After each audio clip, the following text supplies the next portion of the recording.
Baharda göçler sana çekilir.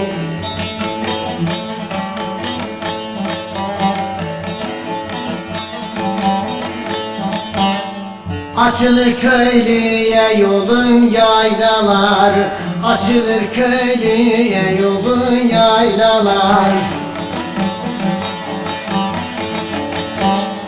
Her yanından elin elvan açılır, çiçeğin çimenin gülüm yaylalar. Çiçeğin çimenin gülüm yaylalar. Çiçeğin çimenin gülüm yaylalar, oy yaylalar.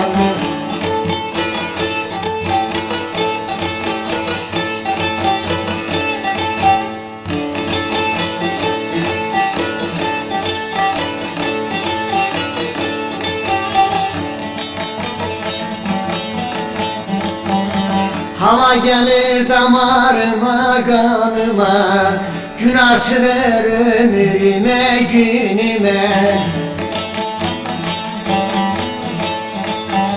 Sabah erken gelse bir tas önüme, yoğurdun kaymağın balı yaylalar. Yoğurdun kaymağın balı yaylalar.